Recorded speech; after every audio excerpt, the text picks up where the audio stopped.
descansarei, pois sei que és Deus. Se o trovão e o mar se erguendo vem, sobre a tempestade eu voarei, sobre as águas tu também és rei. Descansarei, pois sei que és Deus. Descansarei, pois sei que és Deus. Descansarei, pois sei que és Deus.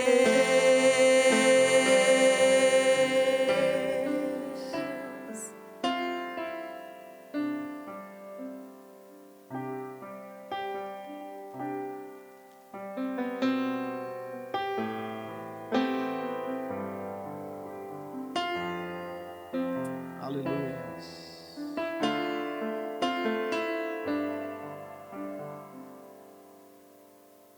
Sonda-me, Senhor, e me conheces.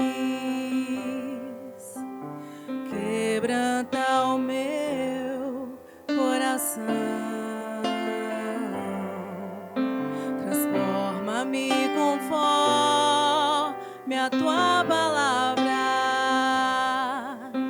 e enche-me até que em mim se ache só a ti. Então,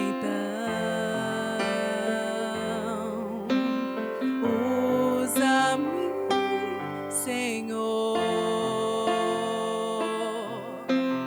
Usa-me Como um farol que brilha à noite, como ponte sobre as águas, como abrigo no deserto, como flecha que acerta o alvo. Eu quero ser usado da maneira que te agrade, em qualquer hora e em qualquer lugar.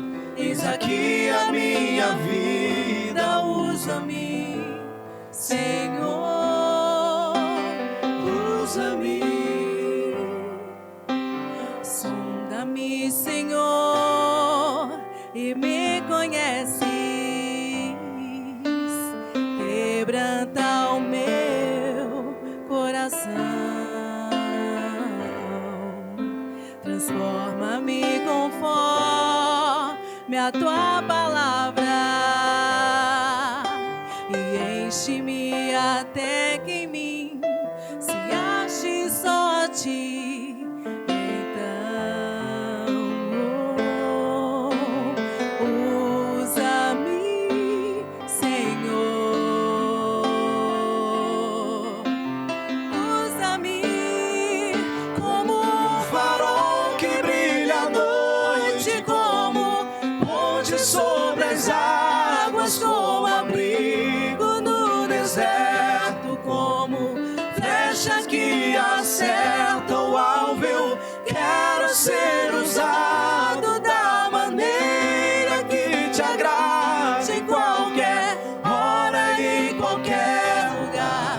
Eis aqui a minha vida, usa-me, Senhor,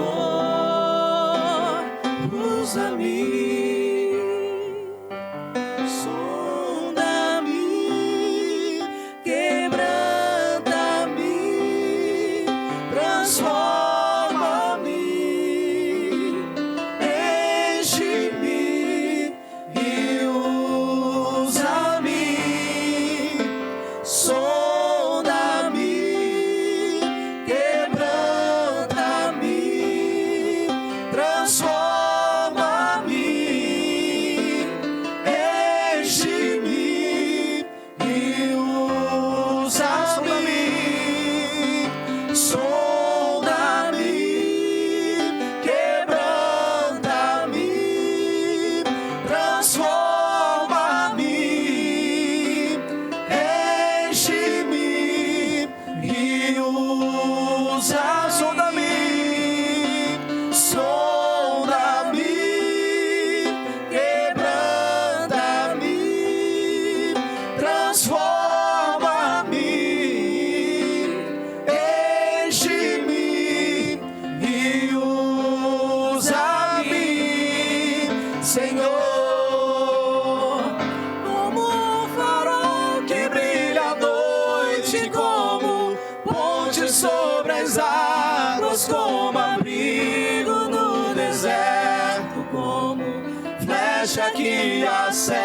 acerta o alvo. Eu quero ser usado da maneira que te agrade, em qualquer hora e em qualquer lugar.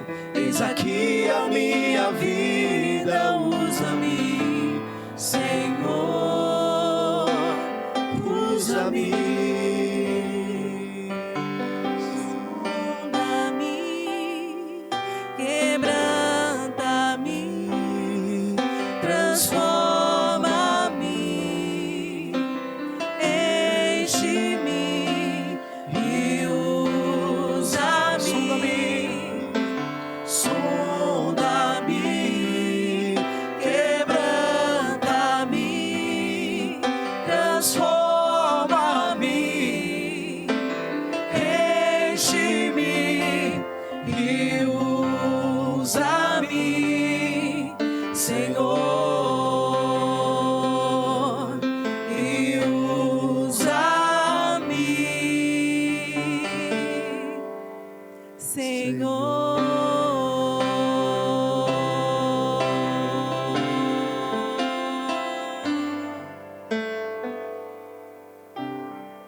Glória a Deus.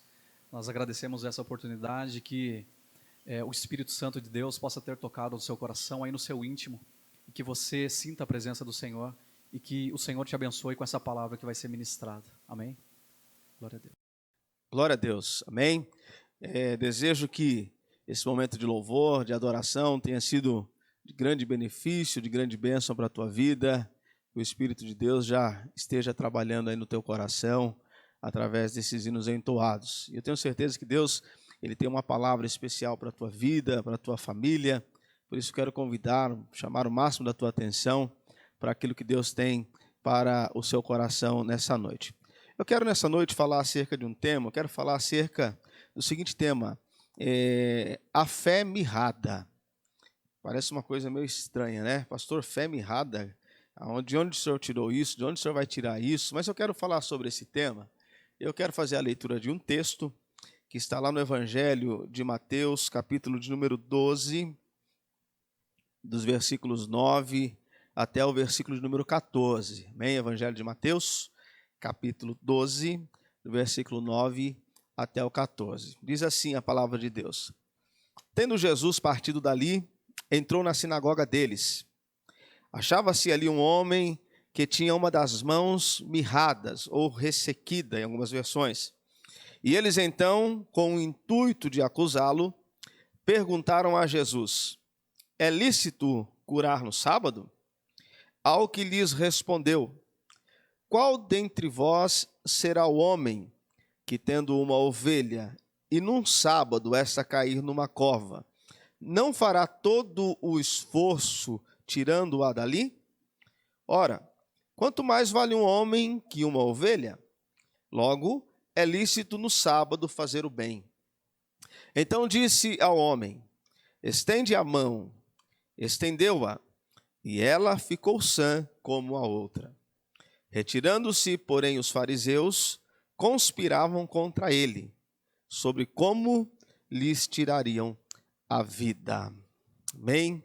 Graças a Deus. Meus irmãos, nós aqui estamos diante de um texto que relata que Mateus, ele descreve mais um de tantos milagres que Jesus realizou no decorrer do seu ministério. O texto faz referência a um homem que tem a sua mão ressequida, que tem a sua mão mirrada, e ele agora vai ter um encontro com Jesus, e nesse encontro ele vai alcançar, ele vai receber esse milagre da parte de Jesus. Ele vai receber a cura, a sua vida a partir de então não será mais a mesma, depois desse encontro com o Senhor Jesus.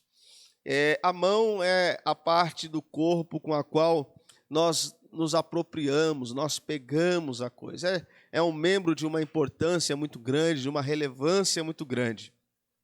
Pare você e imagine você sem uma das suas mãos, ou quem sabe com a mão na condição desse homem que o texto nos fala, a sua mão mirrada, ressecada, impossibilitada de pegar, de de fazer algo, sem sombra de dúvida, ao você imaginar isso, você vai se deparar em alguém com muitas dificuldades, com muitas adversidades no seu dia a dia. Então, quando nós olhamos para esse membro, nós identificamos a importância que ele tem na nossa sobrevivência, no nosso dia a dia. Muitas pessoas, se tivesse a sua mão ressequida, sua mão mirrada, com certeza não exerceria as funções que provavelmente exerce no seu dia a dia. E como eu dizia, queridos, eu quero falar acerca, não da mão ressequida, exemplo do texto que nós lemos nessa noite, mas eu quero trazer essa realidade para o mundo espiritual e falar acerca da fé mirrada ou da fé ressequida. Assim como a mão ela tem a sua importância, assim como ela está para o nosso corpo, para o nosso mundo físico, no mundo espiritual, o instrumento de apropriação das coisas é a fé. Assim como a mão, através dela nós nos apropriamos para pegarmos as coisas que estão ao nosso alcance, no mundo espiritual a fé é esse instrumento e com ela nós podemos realizar diversas atitudes e diversas coisas.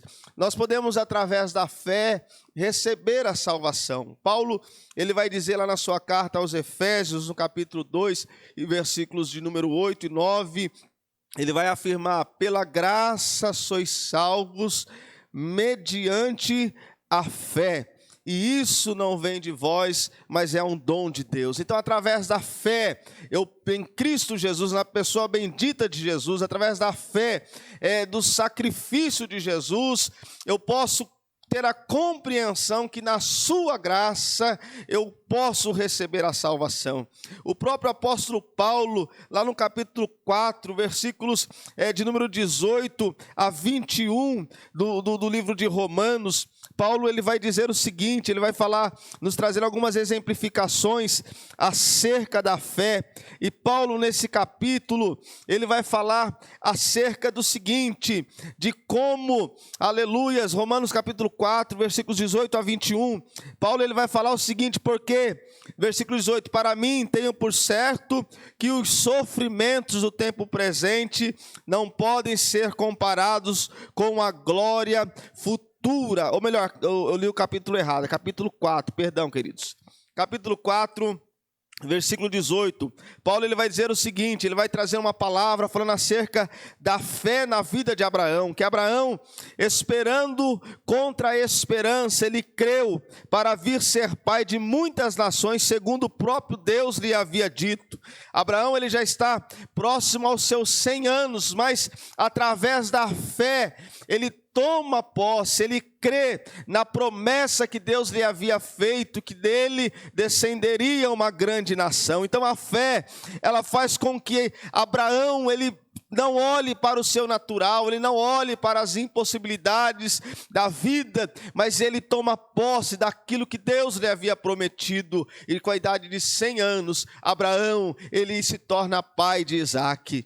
A fé, queridos, ela nos permite alcançar curas físicas. Nós vemos diversos exemplos na palavra de Deus. Por exemplo, lá em Atos, capítulo de número 14, a palavra de Deus vai nos dizer, lá a partir do versículo de número 8, que Paulo, quando ele está em Listra, havia um homem que era aleijado, estava durante muito tempo assentado, mas Paulo, a Bíblia diz que através da fé, esse homem ouve falar de Paulo, e esse homem é curado, esse homem é transformado. A Bíblia diz que Paulo fixa os olhos nesse homem, e aleluias, e vendo que aquele homem possuía fé, Paulo ele determina a cura, e aquele homem é curado.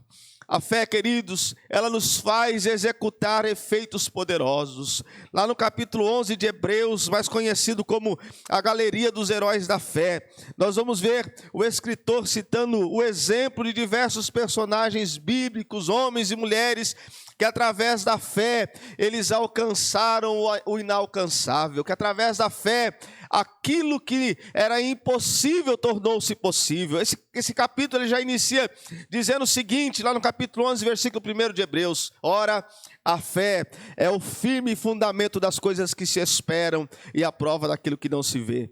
E ele vai citar diversos exemplos, como de Abraão, como de Isaac, de Moisés, de Gideão e de tantos outros personagens que através da fé em Deus tiveram feitos poderosos realizados da sua vida.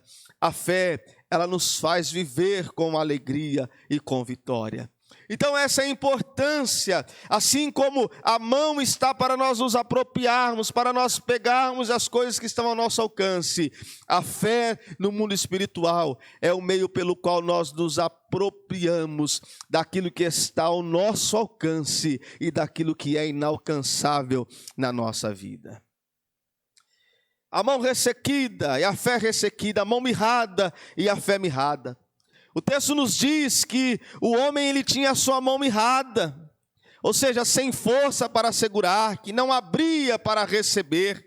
Ora, se a fé está para o mundo espiritual, assim como a mão está para o mundo físico, nós supomos então que uma fé mirrada, uma fé ressequida, ela tem algumas características, assim como a mão daquele homem trazia algumas características para a sua vida. As características de uma fé mirrada. Quais são essas características? Ela não se abre para receber a bênção de Deus. É aquela pessoa que vive numa carência espiritual. É aquela pessoa que vive patinando na sua vida espiritual, que não sai do lugar, aquela pessoa que não progride, aquela pessoa que não avança, porque ela não se abre para receber aquilo que Deus tem para ela. A Bíblia diz que sem fé é impossível agradar a Deus. Uma fé mirrada tem a característica de alguém que não está pronto para receber as bênçãos de Deus.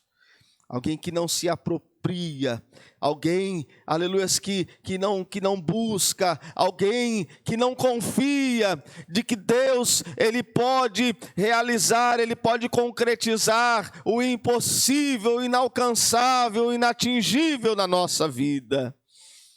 Uma outra característica de uma fé mirrada, exemplo de uma mão mirrada, é que não tem força para receber as promessas quando vem a dificuldade. Uma pessoa que tem a fé mirrada, ela tem essa característica. Ela não tem força para reter as promessas. Quando as adversidades vêm, quando as provações vêm, quando as lutas vêm, ela desiste, ela para no meio do caminho. Qualquer obstáculo, por mínimo que seja, é o suficiente para ela desanimar. Essa é a razão de quando nós olhamos para a igreja do Senhor, nós nos depararmos com tantas pessoas desanimadas, tantas pessoas desistindo no meio do caminho, tantas pessoas parando na caminhada. É porque a sua fé, aleluias, não tem força para reter as promessas de Deus. São pessoas que quando se deparam com a adversidade, quando se deparam com a luta, com os problemas, quando se depara com o desemprego, com a enfermidade, quando se depara com a adversidade, essas pessoas elas desistem, porque elas não conseguem reter as promessas que Deus fez à sua vida. E quando nós nos apegamos às promessas de Deus, promessa se cumpre na vida daquele e daquela que persevera confiando no Senhor. Uma fé mirrada, portanto, não se abre para receber as bênçãos de Deus, não tem força para reter as promessas de Deus, perde a forma sadia, fica cheia de deformidade, produzida pelas depressões psicológicas, pelos desvios morais e tantas outras coisas. Uma fé mirrada é uma fé doente, Uma fé mirrada simboliza uma pessoa que na esfera espiritual, a sua vida com Deus, o seu relacionamento com Deus, aleluia, está cheio de deformidades, está cheio de situações adversas. Não há um elo entre essa pessoa e Deus, não há um elo de confiança entre ela e Deus. Por quê? Porque muitas vezes ela é tomada pelo sentimento, aleluia, de que as coisas não vão acontecer. Ela é tomada pelo sentimento do medo, do desespero, é tomada pelo sentimento da deprimente na sua vida. Portanto, ela não consegue acreditar que Deus pode curar a sua enfermidade, que Deus ele pode solucionar os seus problemas, de que Deus ele pode abrir as portas que estão fechadas, porque a sua fé está doente. Ele está enfermo, ela está enferma espiritualmente. Portanto, lhe falta saúde espiritual. E ela não consegue crer. É exemplo do que a Bíblia diz lá no livro do profeta Ezequiel, capítulo 37. Quando o povo de Israel, eles estão olhando para si mesmo, e o que eles dizem a respeito de si é o seguinte: nós estamos sem esperança, nós estamos como um vale de ossos secos, não há mais esperança para nós estamos mortos.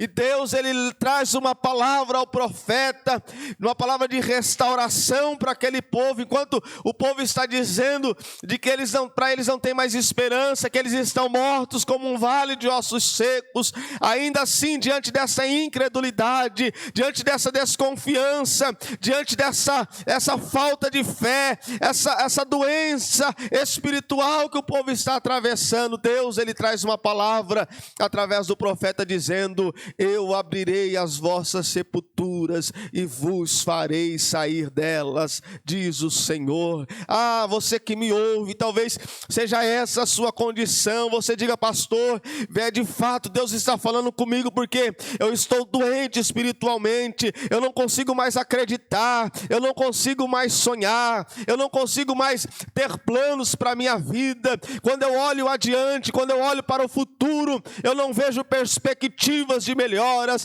eu não vejo perspectivas de conquista. Eu estou aprisionado ao passado, aleluia, de dor, o passado de derrota. Eu estou aprisionado ao presente deprimente. Mas Deus diz ao teu coração nessa noite, aleluia, ele traz essa palavra de renovo ao teu coração e à tua vida, para renovar a tua fé, para renovar as suas esperanças. E ele diz para você que se sente morto espiritualmente: eu abrirei as vossas sepulturas e vos farei sair dela. Então a fé mirrada, ela perde a sua forma sadia. Ela é impotente para realizar grandes efeitos.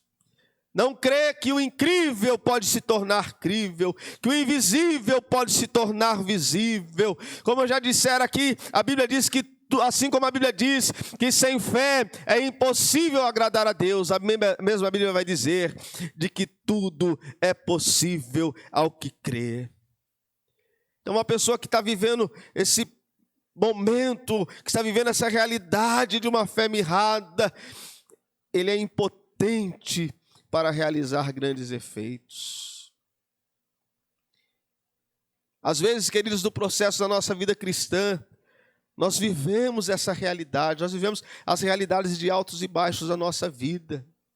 Os senhores se lembram quando Jesus, ele vai de encontro aos seus discípulos que estão dentro de um barco, no meio de uma tempestade, de um grande vendaval, ao ponto de naufragar, e eles, tomados pelo desespero, tomados pela comoção, pela emoção do medo, do temor, eles olham para Jesus vindo andando sobre as águas e o têm como um fantasma. E quando Jesus se revela a eles, Pedro, sabendo que é Jesus, ele diz: permita-me encontrar-me contigo, permita-me andar também por sobre as águas. E a Bíblia diz que Jesus o convida para andar por sobre as águas. Pedro, ele começa a viver o sobrenatural, baseado, firmado na fé na pessoa de Jesus. E Pedro, ele começa a andar por sobre as águas, ele começa a viver o sobrenatural. Mas a Bíblia diz que de repente Pedro ele começa a dar ouvido à tempestade, ao som das fortes ondas que sobrevêm a ele, que trepidam contra ele, e de repente a fé de Pedro ela vacila. A fé de Pedro, a exemplo do que eu prego nessa noite, torna-se uma fé mirrada, e Pedro agora ele deixa de olhar para Jesus e ele começa a olhar para as ondas. Pedro agora ele para de olhar para Jesus e ele começa a dar ouvido aos ventos, e aleluia, dando ouvido aos ventos, ele tira os seus olhos que estão focados em Jesus e olha para a tempestade. E o texto diz que nesse momento Pedro ele se põe a afundar. E o que Jesus diz para Pedro? A Bíblia diz que Jesus estende as mãos, pega Pedro pelas mãos e diz: homem de pequena fé, homem de fé mirrada, homem de fé ressequida. Talvez você esteja vivendo uma realidade de uma fé mirrada, porque quem sabe o seu foco, o seu alvo não esteja sendo Cristo, o seu alvo não esteja sendo Jesus, a exemplo de Pedro. Talvez por um determinado tempo da sua vida, enquanto Jesus era o teu alvo, enquanto Jesus era o teu foco, enquanto os teus olhos estavam direcionados a Jesus, você vivia momentos sobrenaturais na sua vida, você vivia momentos de glória, você vivia momentos maravilhosos, tinha tempestade, estava no meio da tempestade, estava no olho do furacão, estava no meio das ondas do mar bravio, mas os teus olhos estavam focados em Jesus, portanto, com os olhos focados em Jesus, você vivia o sobrenatural. Mas quando Jesus deixou de ser o teu foco, quando os teus olhos deixaram de olhar para Ele, a tempestade começou a falar mais alta. E nesse meio a sua fé enfraqueceu. Mas Deus traz essa palavra ao teu coração para trazer um renovo sobre a sua vida. Quando nós olhamos para esse texto, por que aquele homem precisava ser curado? Qual a realidade? Por que Jesus ele vai de encontro a este homem? Por que este homem é curado? O texto nos diz que aquele homem, ele estava onde? Ele estava na congregação, ele estava na sinagoga. É por isso que Jesus quis curá-lo. É por isso que Jesus quis curar aquela vida, uma vez que ela fazia parte do povo de Deus. Ele estava na sinagoga. Ele não foi na sinagoga para passear, ele não foi na sinagoga, não, ele foi na sinagoga porque com certeza ele tinha um intuito, um desejo de adorar a Deus. E aquele homem encontra-se com Jesus na sinagoga, e Jesus traz cura para aquele homem. Por que ele precisava de ser curado? Primeiro, porque o homem, ele pertencia a Jesus. Versículo 11 vai nos dizer o seguinte: ao que lhe respondeu, depois de ser questionado pelos fariseus que queriam acusar a Jesus, Jesus responde dizendo o seguinte: qual dentre vós será o homem que, tendo uma ovelha num sábado e essa cair numa cova, não fará todo o esforço tirando-a dali? Assim como a ovelha tem um dono, aquele homem também tem um dono, o próprio Deus, o próprio Senhor. Ele pertence ao Senhor Jesus.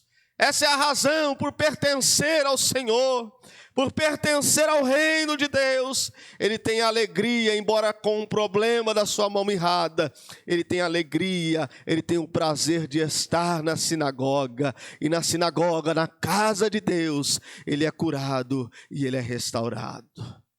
Eu quero abrir um parêntese aqui. Nós estamos vivendo dias de isolamento, e em razão disso, já há muito tempo, nós não estamos tendo cultos nas nossas igrejas.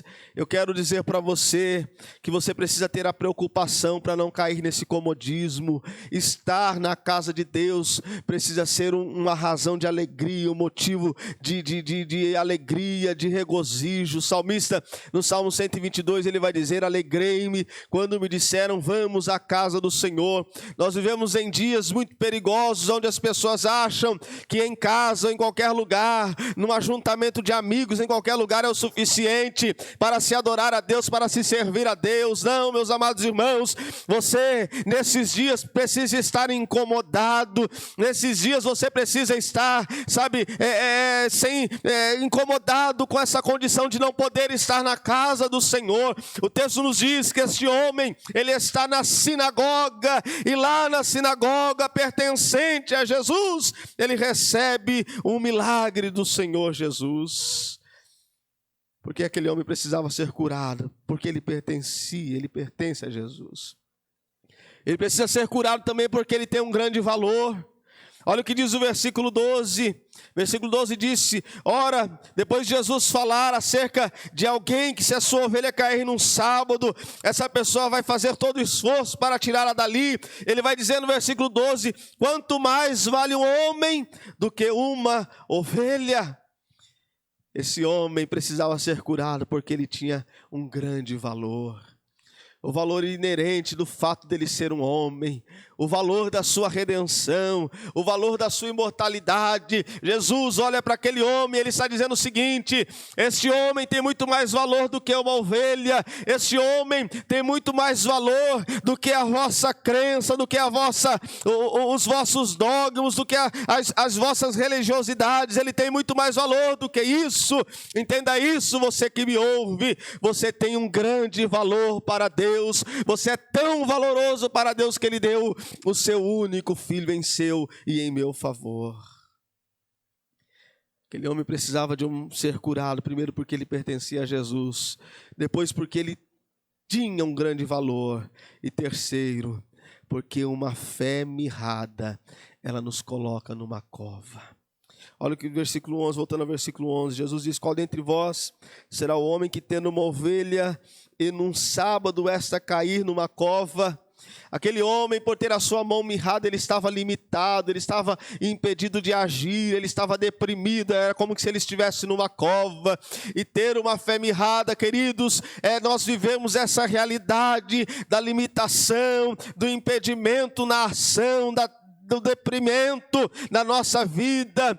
Meus irmãos, mas Deus traz essa palavra ao teu coração nessa noite, para que você possa entender, aleluia, que a partir desse momento que você ouve essa palavra, você precisa tomar a decisão, você precisa tomar a atitude e recorrer a Deus, pedindo a Ele para que cure a tua alma, para que cure o teu espírito, para que Ele tire, Ele cure essa fé mirrada, essa fé limitada que talvez esteja em ação na sua vida.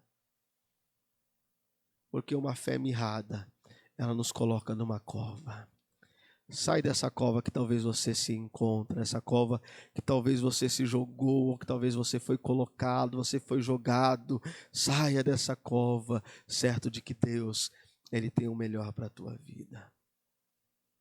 E o que Jesus ele quer dizer a nós, trazendo essa realidade para os nossos dias.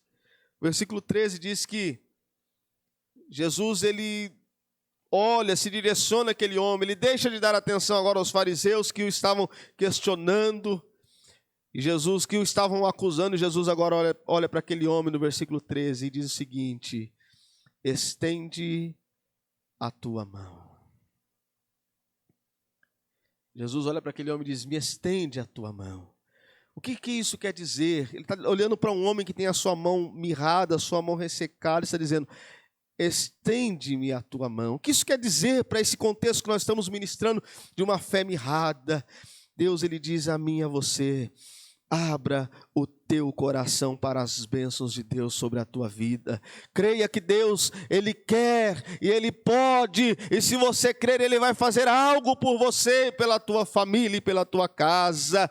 Quando Jesus diz para esse homem: estende a tua mão, o que isso quer dizer para mim e para você como igreja do Senhor? Apropria-te das promessas da palavra de Deus, que garantem a salvação, o perdão, a vitória, o consolo, a alegria, a paz do Senhor que excede todo entendimento.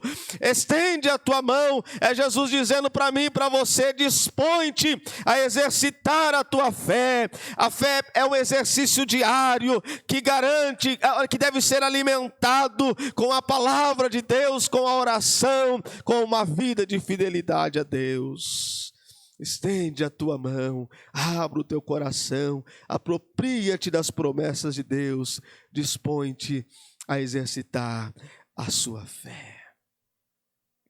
Concluindo essa mensagem, o texto nos diz, encerra dizendo que a mão mirrada, ela ficou sã, ela ficou curada como a outra. Aquele homem, sem sombra de dúvida, quando ele saiu da sinagoga, quando ele voltou para sua casa, quando ele voltou para a sua convivência, para a sua aldeia, cidade, onde quer que ele morasse, no meio dos seus amigos, dos seus familiares, sem dúvida aquele homem tornou-se alguém que chamava a atenção das pessoas que o conheciam. Porque agora ele volta com a sua mão restaurada, com a sua mão curada. As pessoas já não olham, a partir de então não olham mais para ele como olhavam. As pessoas não falam mais dele como falavam. As pessoas provavelmente não se dirigiam mais a ele como se dirigem mais a ele como se dirigiam. Por quê? Porque a sua mão foi restaurada. Aquilo que, sem sombra de dúvida, era o maior problema da sua vida, naturalmente falando, foi restaurado, foi transformado, foi resolvido. Quem tem uma fé mirrada deve olhar para os exemplos de fé, crendo que isso não é um privilégio apenas de alguns, mas de todos aqueles que creem e pertencem ao Senhor, pois é Ele quem executa todas as coisas através da nossa fé. Assim como sem fé é impossível agradar a Deus, tudo também é possível ao que crê. Eu quero orar com você nesse momento. Deus, eu quero te louvar por essa palavra que o Senhor traz ao nosso coração. Ó Deus, ao mesmo tempo que o Senhor nos exorta acerca de não permitirmos que tenhamos uma fé mirrada, uma fé ressequida. Não permitir que tenhamos uma fé, Senhor, aleluia, que não creia no Senhor, de não permitir que tenhamos uma fé, que não nos apropriemos daquilo que o Senhor tem preparado, já preparou, já reservou para nós.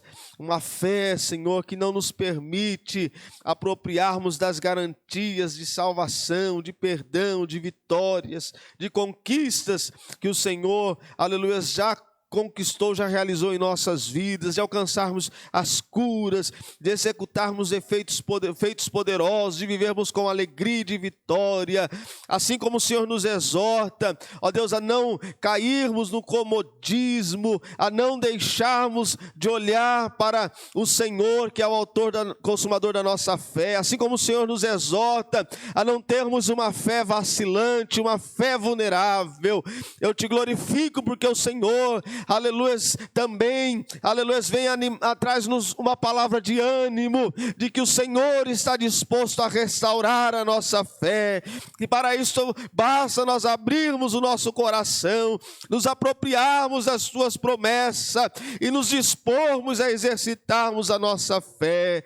Pai, que o Senhor visite agora a vida dessa pessoa, deste homem, desta mulher, que quem sabe, Senhor, está saudável, naturalmente falando, quem sabe está saudável humanamente falando, mas entende que espiritualmente está doente, está enfermo, a sua fé, ó Deus, está mirrada, está ressequida. Venha Espírito Santo ao encontro dessa pessoa e renova suas forças, renova sua fé, restaura, ó Deus, através do teu poder. Pai, eu oro, Senhor, ó Deus, certo da tua resposta, crendo na minha vitória, na vitória do teu povo, em nome de Jesus Cristo. Amém e amém, Senhor. Graças a Deus. Amém, meus irmãos. Eu quero mais uma vez agradecer a Deus pela tua vida, pela tua família, pelo tempo que você disponibilizou para estar nos ouvindo, cultuando a Deus juntamente conosco. Que Deus possa te abençoar. Desejo que você tenha uma semana de muitas bênçãos, de muitas vitórias e muitas conquistas no nome de Jesus Cristo. Amém? Que o Senhor te abençoe e te guarde, que o Senhor faça resplandecer sobre ti a luz do teu rosto, e que agora, meus irmãos, que o grande amor de Deus, o nosso Pai, que a graça redentora e salvadora de Jesus Cristo, nosso Senhor, que as doces e eternas consolações do Espírito Santo repousem sobre a tua vida, tua casa e tua família, hoje e sempre. Amém e amém. Deus abençoe e fique na paz do Senhor.